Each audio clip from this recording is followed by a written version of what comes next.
ଯେତେବେଳେ ସିଂହଦ୍ୱାର ରେ ଲଙ୍ଗୁଳି ମୁଠ ତ୍ରିଶୂଳ ହଟିଲା ओडिशा रु बीजेडी हटिला हाईकोर्ट रे शिव मंदिर रे त्रिशूल नाही बोली केस होउनी अन्य विषय को नै कि केस करा होउची बीजेपी सरकार धार्मिकता कथा कहउचंती यथा शीघ्र से त्रिशूल विधि अनुसार पुनर्स्थापन करंतु एवं निजको सनातनी बोली प्रमाणित करंतु। महंत वैष्णवपुरी लंगुली मठ लक्ष्मीभद्र मठ सिंहद्वारपुरी जो मंदिर शिखर रे त्रिशूल रहिबा बा शैव मंदिर रे पीठ रे त्रिशूल न रहिबा ए विषय रे स्कंद पुराण रे शिव पुराण रे एवं शैवागम शास्त्र रे मध्य यह उल्लेख करा जायछि जहाँकि एक बहुत महाघोर पातकर विषय कथा कह जाउछि एवं देवद्रोहर कथा लिखा आइछि एवं ताहा द्वारा कौन हबो ना जो ऊर्जा शक्ति अच्छी ताहा ह्रास पाइजिवो एवं त्रिशूल सत्व रज तम त्रिगुणर प्रतीक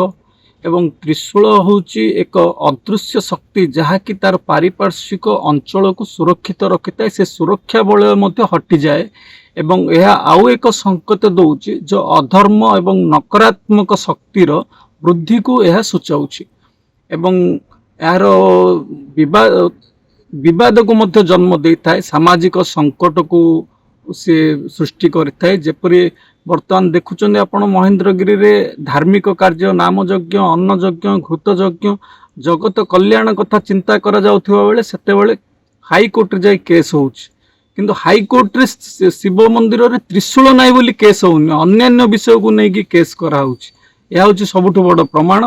एवं यथाशीघ्र तार विधि व्यवस्था अनुसार प्रथमे मंदिर गर्भगृह को शुद्धि एवं मार्जना करिवा दरकार एवं तापर क्षमा पूजा करिवा दरकार एवं क्षमा पूजा नचेत रुद्राभिषेक करिवा दरकार एवं तापर उत्तम विधि अनुसार त्रिशूल पुनर्स्थापन करिवा दरकार एवं आपण जानिछंती गत सरकार रे जेतेबेले सिंहद्वार रे लंगुली मुठ त्रिशूल हटिला ओडिशा रु बीजेडी हटिला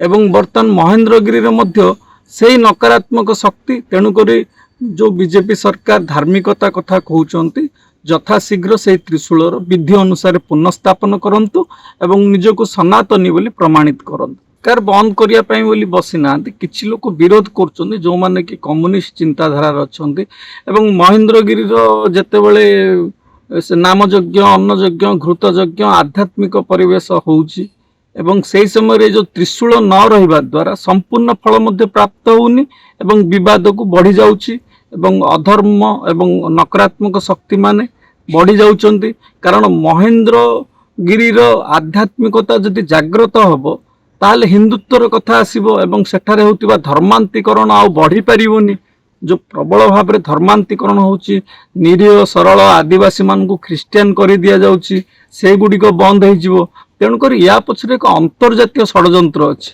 एवं महेंद्र कथा यदि आमे चिंता करिबा महेंद्रो मलयो सह्यो देवतात्मा हिमालयो धैयो रैवत को विंध्य गिरिश्चारा बलिस्तथा ए जो सप्तकूल पर्वत रही पृथ्वी रे ता भितर हिमालय ठारू मध्य श्रेष्ठ वरिष्ठ बोली महेंद्रगिरी कथा पुराण रे रही एवं मु कहबा चाहे जो